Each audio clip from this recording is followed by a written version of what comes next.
Por que tá tudo tão caro? Esse é o assunto do vídeo de hoje e a gente vai falar por que as coisas no Brasil estão tão caras. Gasolina a 6, 7 reais, dólar passando de 5,60 e a gente não consegue nem comprar um pedaço de bife.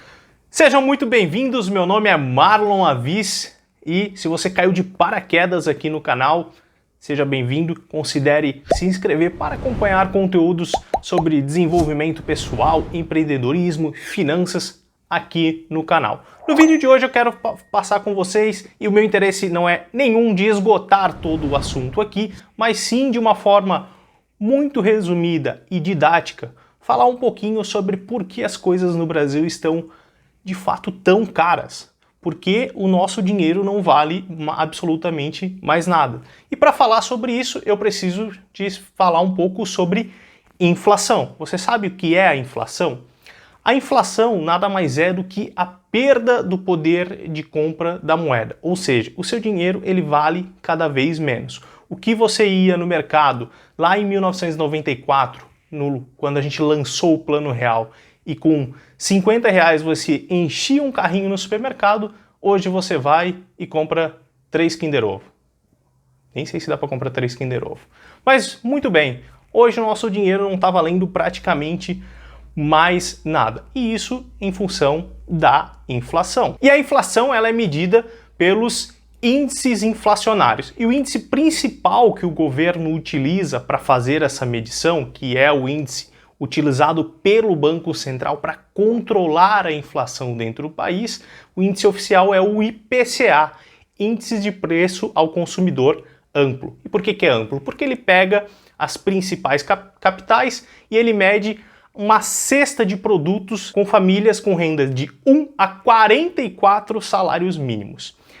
Durante o ano de 2021, esse índice ele já acumula um percentual de aumento de 6,9%. E se nós pegarmos nos últimos 12 meses, esse percentual acumulado já bate 10,25% de aumento. Claro que tem coisas que subiram muito mais e coisas que não subiram nem tanto assim. Agora eu quero te mostrar 3 motivos principais de por que está tudo tão caro. E o primeiro motivo que eu quero te explicar é com relação aos estímulos financeiros, o que nós conhecemos comumente como auxílios. Só para a gente ter uma noção, isso não acontece só aqui no Brasil. Mas vamos entender um pouquinho o que aconteceu no Brasil em 2020 e 2021. Olha só, de acordo com o portal da Transparência, até junho de 2021, o Brasil já gastou mais de 500 bilhões de reais em estímulos ou auxílios financeiros.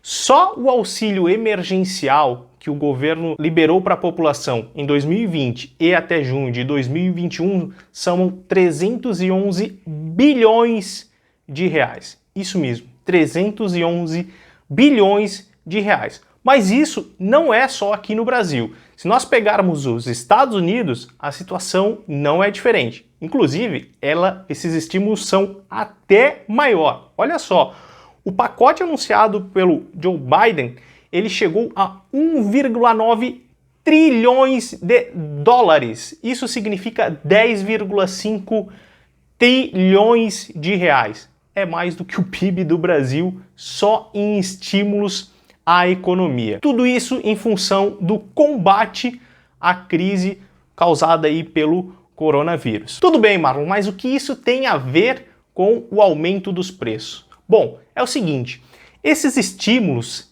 com esses auxílios, eles vão direcionados para a população de baixa renda. E essa população de baixa renda quase que imediatamente converte esses estímulos em consumo. Esse consumo, então, aumenta a quantidade de pessoas querendo comprar produtos. Só que qual é o problema? E aí a gente entra para o segundo tópico desse nosso assunto.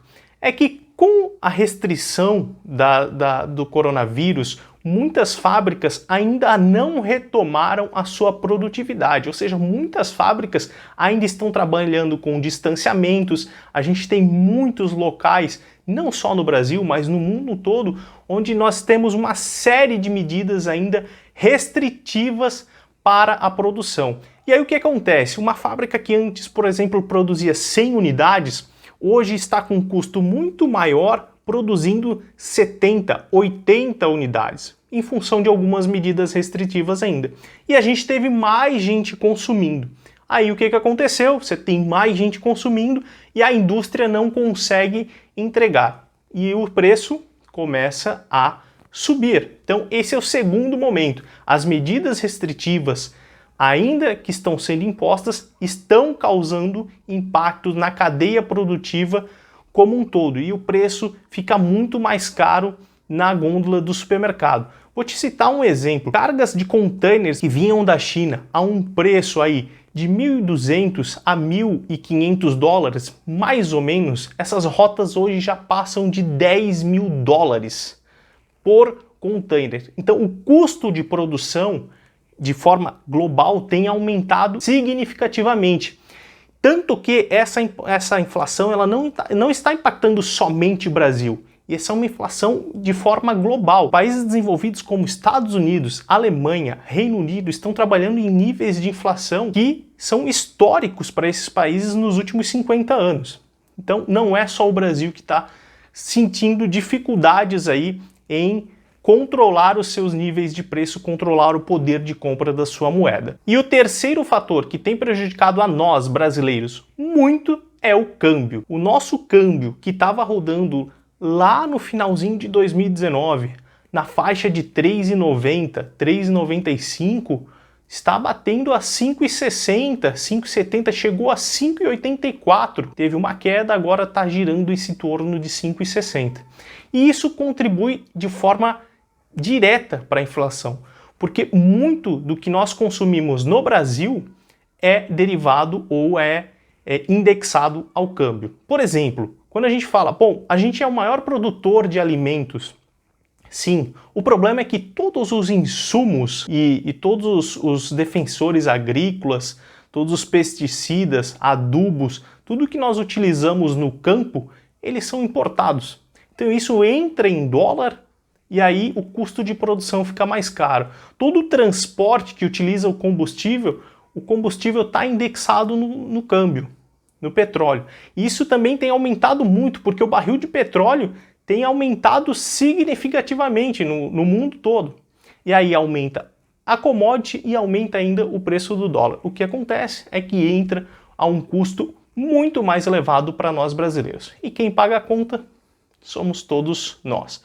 Por isso nós precisamos ficar de olho aí nas políticas econômicas que estão sendo feitas pelos nossos governantes, acompanhar de perto, cobrar os nossos governantes para que a gente tenha políticas que realmente façam o combate à inflação, para que a gente não volte a anos como em 1980, a década de 80, que foi uma hiperinflação generalizada, onde que as pessoas recebiam dinheiro e tinha que sair correndo para o supermercado porque o dinheiro acabava não valendo mais nada. Tá bom? Eu espero que você tenha gostado. Se ficou alguma dúvida, deixa aqui nos comentários para mim. E se você quer saber por qual motivo o preço da gasolina está tão alta, você quer entender um pouco mais sobre isso, deixa aqui nos comentários que se o pessoal aí quiser saber um pouco mais sobre isso, eu vou fazer um vídeo explicando tudo, como que é precificado a gasolina, quais são os impactos e por que a gente paga uma gasolina tão cara aqui no Brasil. Fica com Deus, um forte abraço e até a próxima. Valeu!